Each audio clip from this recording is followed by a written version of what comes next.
Thank you, Chairman. And let me thank the college and especially Dr. Shekhar for having invited me to deliver this lecture. Let me thank Jantama in particular who helped me set up these objectives and also to bring about appropriate cases that might interest here. So those are the benefits, those are the objectives that myself and Dr. Lanka agreed upon.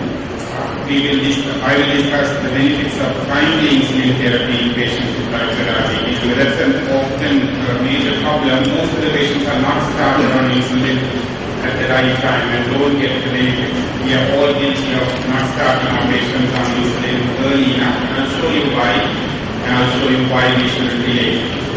I'll talk about the advantages and limitations of the currently available insulin and diabetes to do. And finally, I'll go through a series of cases to stimulate our thinking on how to apply the general evidence available. Well, we are all fond of acronyms, and the diabetes is managed on the acronym of the acronym ABC. As you can see, glucose control will get you benefit in terms of preventing blindness and amputations and kidney failure. The cholesterol control will be the most important thing, as we will hear from the other speakers, in terms of avoiding or preventing macrovascular complications, particularly heart attack, in order to keep your patient living. Blood pressure control will benefit both ways. It will also control microvascular complications and the macrovascular complications. So our targets are pretty simple, A, B, C, and we have 3 sets of targets to aim at together with our patients. One more acronym. How many of you have got license and have lived for more than 5 years? Can I see hands up? Lots of hands up. Then it should be pretty simple for you. And my question is this. Auto gear, as you can see, as most of you would be familiar with. So daytime, you want to go from point A to point B. You will obviously start the engine. What gear you will get? Quickly, we don't have time. 3 minutes gone already. You would use the B mode, A mode, right? No, you're without. Night time, you want to go from point A to point B. Obviously, you start the engine, turn on the headlight, don't forget that, and you will engage the sensor button A will be engaged.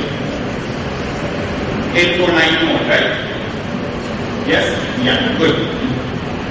Now, you are driving on the motorway towards Nigambo, and there is this 18-year-old guy who has got his license yesterday, and he is blinking at his headlights at you, overtakes you, and blocks you.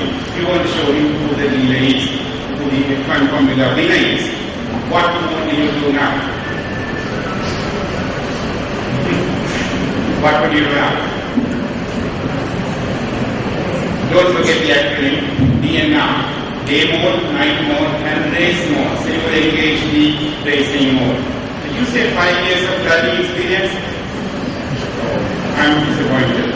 Okay, let's see what you can do better now. Case 1. 40-year-old male, your patient who has had diabetes for 8 years. He has his BMI is 30, his glucoses are horrendous, 230 fasting glucose. A1C is pretty high at 9, and you know that at 9 his risk of CKD, of blindness and amputation are going to be very high. He's on these drugs, glibenclamide at maximum dose. We don't generally go above 15. Metformin at 2.5 grams. What would be the next step? I will ask the audience to keep trying, although you failed in the previous question. What would you do? The first answer, I must say, you have 5 responses. The first response, advice diet and loss of weight, is a good answer, but you know that it's difficult. He's got a BMI 30, he knows about diabetes, he's been diabetic for 8 years, you're not going to get him started with just that alone. So that's a basic step in diabetes, but that wouldn't be sufficient alone. Of course, we will reinforce that at least within. So among the other 4, how many of you will choose sitagliptin at maximum dose at this moment as the next therapy? few no hands, and I see hands up on CGPSL supporters, not me. Good. Basal insulin 10 minutes at night, how many of you would do that? Basal insulin say DHO, Largine, no one, yeah, some hands, doubtful. Premix insulin, twice a day, 10 units, lots of you would like to do that, good. Pioglitazone, 30 milligrams a day, how many of you would do that? Not me. Alright, all of these have their advantages. Now, oral therapy, sitagliptin and pioglitazone as the third options are valid options, but remember his A1C is 9 and his target A1C in a healthy adult has to be at least 7. See, you wouldn't get to that by oral therapy and lifestyle measures alone. And that's the message I wanted you to get. So one of the insulin options is going to be the option. I know that most of you would like to get him on twice a day insulin, but I think there are issues there. Patient might tell you, doctor, did you study in a medical school that I have 9 ADM, which was the classification, not the insulin dependent. So why can't I keep going on oral agents would be the response of patients, and you would have seen many of these problems in general practice as well as in my practice. It's universal, worldwide. People have fear of needles. So when you say, the moment you say injections, the patient will be willing to sell his soul to avoid insulin by all costs. Well, he promised, although he wouldn't be able to get restarted. So that's a major problem in starting insulin therapy. If it was oral therapy, you wouldn't have had this lecture even. It's a threat.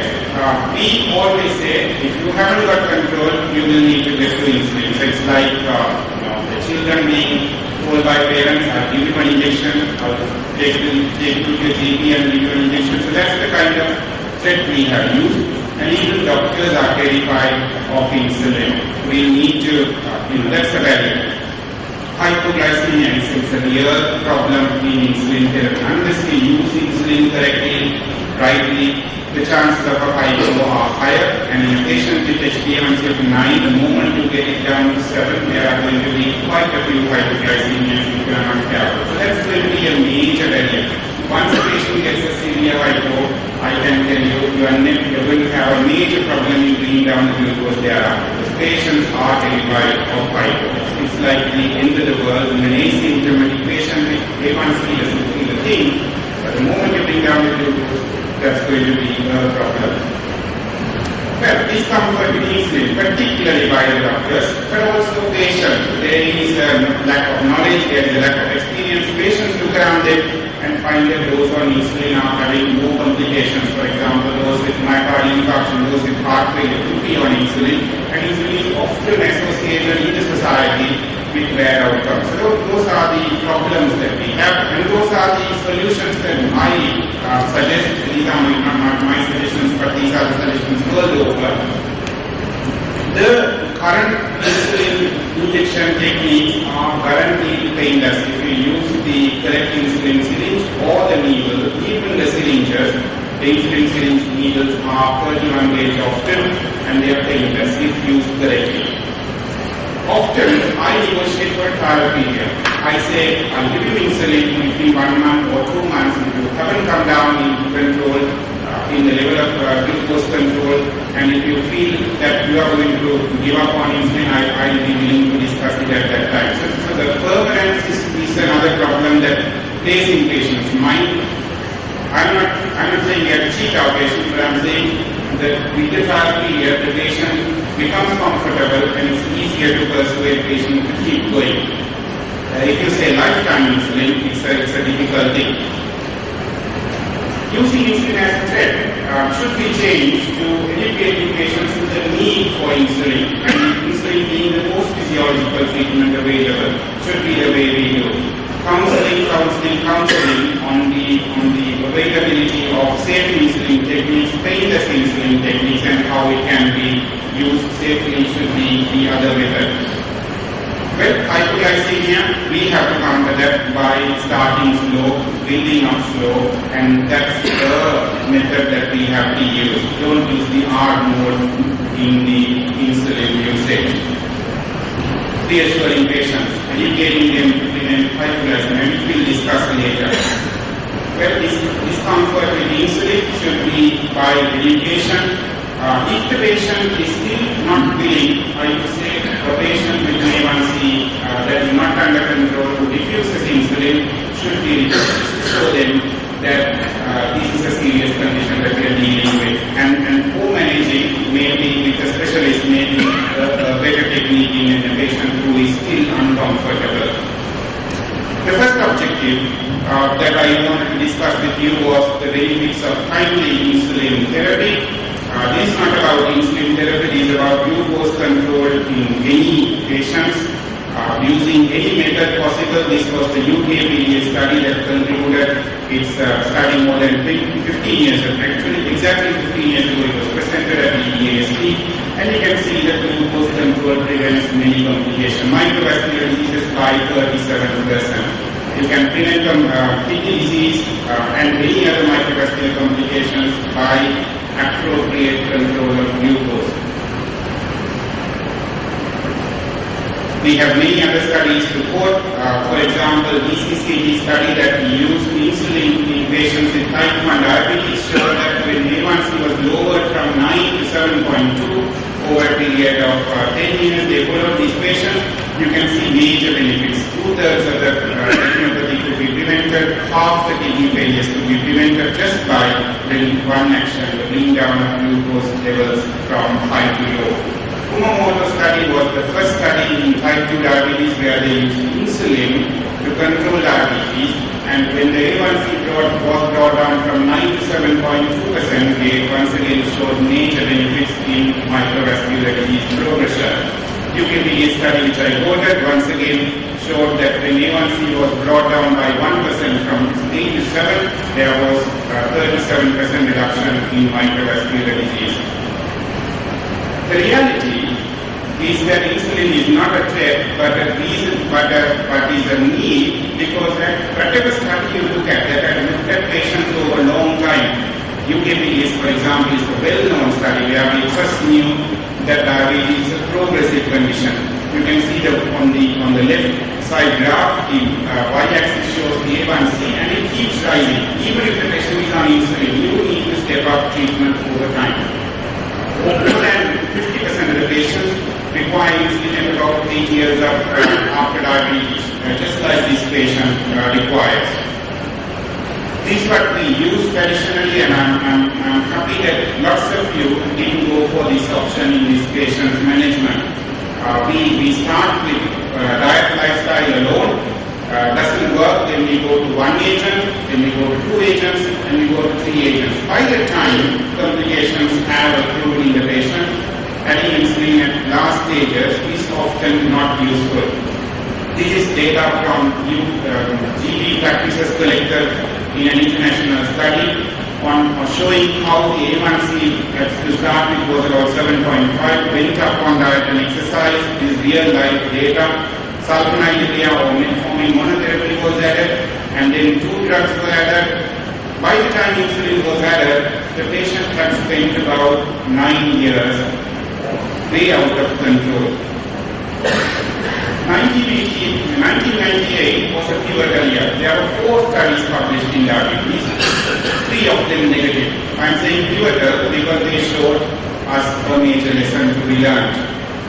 This is the type of patient that I showed you earlier, identical graph where the patient over time is uncontrolled. But the 3 studies, the ACCORD, the ADT and the advanced date was to take patients with diabetes of about 8 to 10 years duration who have already got complication. They said these poorly controlled patients, they are going to bring down their glucose to as low as 6.5 and show that their myocardial infarction, their renal failure, etc. are going to be lower. This is what happened. You can see that the A1C rises over time. Then they brought it down suddenly, as you can see, and maintained it at a low level for about 3 years in the core study, longer period in the advanced study, and so on. What they did show, or what they didn't show, was the lack of benefit by such an approach. Late control, absolutely fantastic control after 9 years or 10 years of diabetes. didn't benefit them. Actually, one of those studies showed that actually cardiovascular disease increased by such an aggressive intervention quite late enough. So by the time complications have occurred, we have actually missed the bus. So the traditional approach of starting insulin as a late, last-minute approach is actually not beneficial in most patients because by the time they have developed nephropathy, they have got severe macrovascular disease, etc. And actually bring down the glucose may actually be harmful, like the GORE study showed. And this is what we often do. When the glucose goes down with one therapy, then it goes up, we add another therapy, and so on, and the patients often spend a long time above control. Whereas if we had to do just what UKPDS or Kumamoto or DCCT did, where we picked up the patients at the beginning of diabetes, intervened early, brought it down.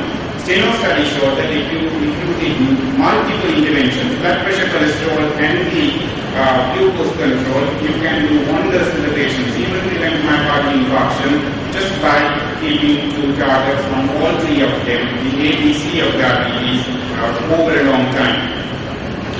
The Chinese study looked at a major number of patients, initial stages of diabetes, as soon as they were diagnosed. What they did was, as you can see, there are three graphs.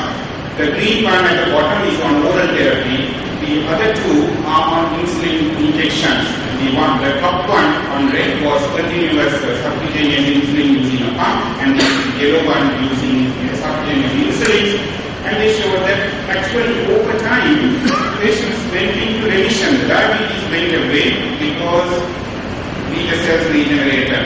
We don't know how permanent that effect is, but early insulin therapy compared to oral therapy seems to be beneficial in giving the beta cells rest and allowing them to regenerate.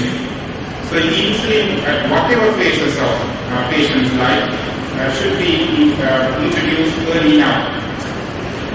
American Diabetes Institute and the European Association for the Study of Diabetes, the two major groups in diabetes, annually put up these guidelines now, and as you can see, this is the Sri Lankan pattern that was adopted by the Sri Lankan Endocrine Society also this year.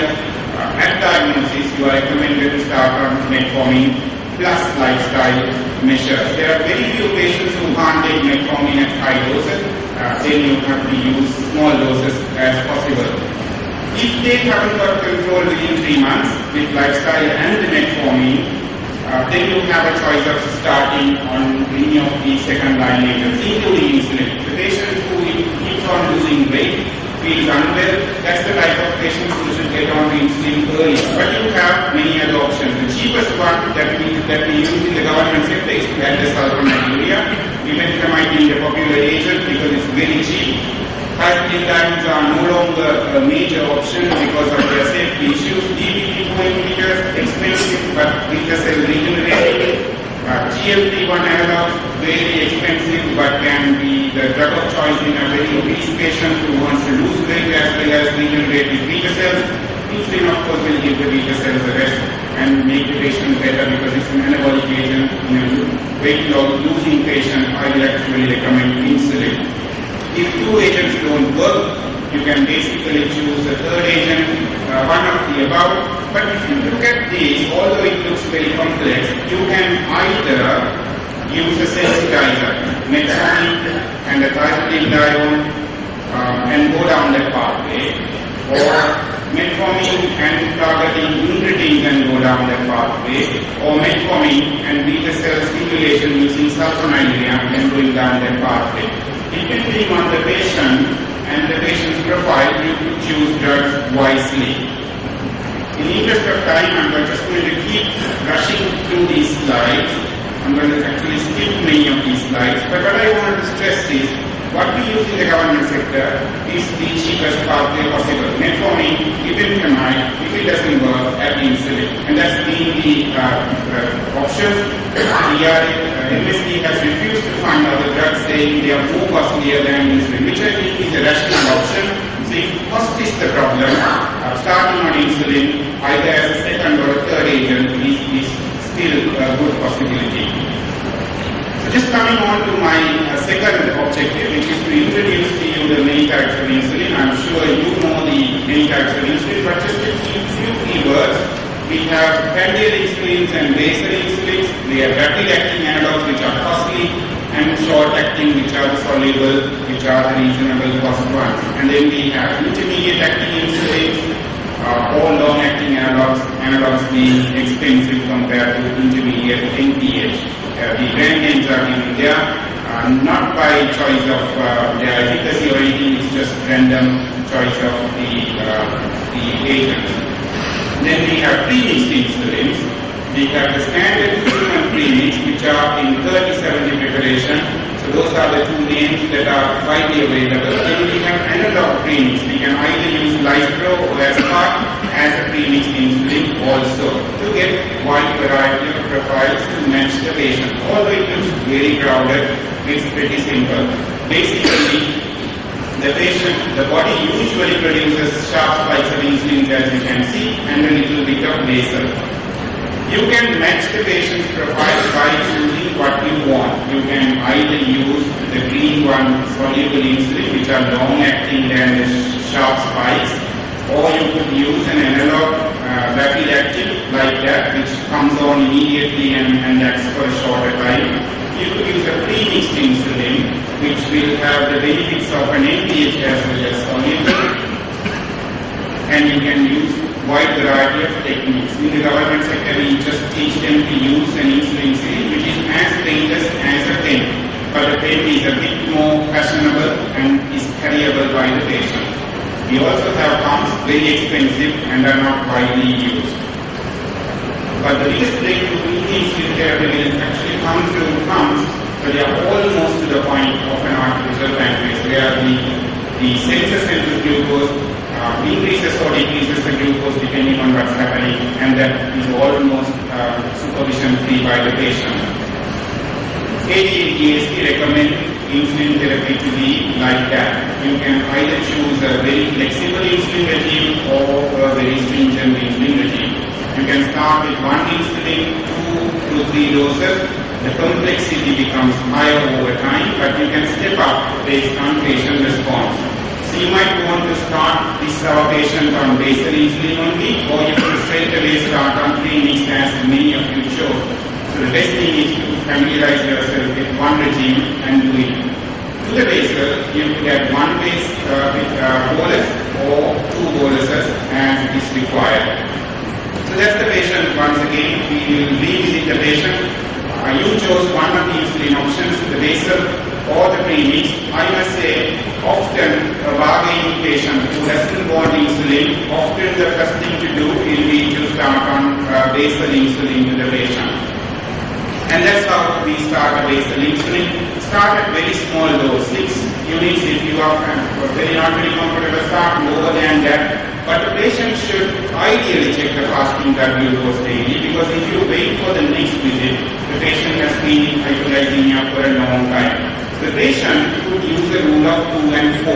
If the glucose is more than 120, he increases the basal by 2. If the glucose is more than 180, he increases the dose by 4. That's early in the morning, he decides what dose he will take that night. And he keeps working up. Okay, being the postprandial, just work on the fasting glucose. If the fasting comes down to normal, then you can concentrate on postprandial or the A1C and try to get those under control by adding other modes of insulin therapy. Of course, if there is hypo encountered anywhere, don't hesitate to cut down on the dose and teach the patient to do that. So let's say this patient, I decided to give fasting basal insulin of 10 units. And the patient comes back to see you with the titration, and is the glucose fasting 110, A1C 8. What would you do at this moment? Obviously, you will check a PPDS. If it's high, what option would you choose? Would you choose a premixed insulin or a soluble insulin added at the highest peak meal? It will depend on the patient's profile. So that's what we have done. Lifestyle plus metformin, other agents. Now we have gone to basal insulin. We can now choose basal plus, which will be, if the post-lunch is the heaviest and the highest, we could add the soluble before that meal. So it's very flexible. If breakfast is the biggest meal, you might give a soluble before breakfast. Or you could go the traditional path and do premix, but remembering that it's a bit stringent on the patient's diet pattern, etc. You can keep adding basal plus, you keep adding 2 or 3 doses to the basal insulin, or you can intensify premixed insulin therapy. So let's quickly move to case 2. I have just 3 or 4 minutes left. We talk about a 56-year-old lady who has already been on premixed insulin 26 units and 20 units. These are her profiles. Fasting is 90, A1C is 9.5. What would you do? Any thoughts on that? Let me give you a few options. Of course, you will like to know what you are doing. So you might want to, these are the 3 options. Which one would you choose? Check daytime glucose profile, increase the morning dose of insulin because she is on 2 doses of insulin as you can see here, or at lunchtime soluble insulin. Which one would you choose? Let me ask, all of you would like to check daytime glucose profile. You want to know what you are treating. So that's the rational thing. Out of the second and third options, let me ask how many of you would increase the morning dose of insulin? Traditional approach. I'm surprised that lots of you don't do that. Okay, few of you have changed your minds after my lecture. Adding lunchtime soluble insulin, how many of you would do that? Lots of you would do that, but remember the patients might be resistant to taking 3 doses. But actually, adding a lunchtime soluble makes it more physiological and more flexible, although it's more demanding on the patient. Let's say we follow the second part of increasing the morning dose of premix, which is what we traditionally do. Now she comes back to you and says, Doctor, at 10 and at 12, I can't wait. I have to keep eating and I have emptied my fridge. What would you do? So these are the options. Once again, that's an obvious profile. You want to know where the glucose is going down, so you will want to know what actually you are talking. Would you talk about food pattern? Yes, you would talk about snacks in between food at 10 o'clock. 12:30 should be the lunch if you are on insulin, and so on. And at 10 o'clock snack to avoid, 10 p.m. snack I meant to avoid a hypo at night. Would you increase the morning dose of premixed insulin because she's on a high dose in the morning? Yes, you would do that. Would you have a lunchtime soluble? If the postprandial is high, you would do that. Would you change to analog insulin? Well, this is a patient who might benefit with analog insulin because hypoglycemia postprandial is less with analog. But I would actually persevere and make my treatment more rational in this patient. Although at this moment you might actually discuss the analog insulins which are more physiological with this patient. Okay, final case is a 70-year-old man with congestive heart failure. He has poor mobility. His A1C is horrendous, 9. Glucose is 180 at fasting, and he's on oral therapy, metformin and glycoside. What would you do to this patient? Would you start on premixed insulin? Would you add the basal insulin? Would you add sitagliptin? And would you increase dose of metformin? Let me tell you, metformin I wouldn't increase in this patient because he's got congestive heart failure. Beyond 70, are cautious. You might actually make him lose his appetite. What would you do? How many of you would start on premixed insulin in this patient? Few hands. How many of you would give basal insulin? More hands. When you handle a patient like that, you will need to remember, not only in this patient, but in any patient. Most intensive is for the highly motivated patient with few complications. Less intensive is for those with hypoglycemia risk, the elderly patient, other comorbidities. You will actually need to keep it more gentle and maybe achieve an A1C of 8 rather than 6 as we have been trying to do earlier. So ladies and gentlemen, I have come to the end of my lecture. Few conclusion slides. Remember the ABC of diabetes, glucose, blood pressure, cholesterol. Don't forget my driving lesson. You will drive better. Matching therapy to patient, that's perhaps the key slide that I would like you to take home. There are multiple ways of using insulin. Treat the patient rather than sticking the patient to the regime that we want the patient to be stuck to. And that's the last slide where you can intensify as you want. There are no hard and fast rules. What we want to do is to match and do the best to the patient. Thank you for listening.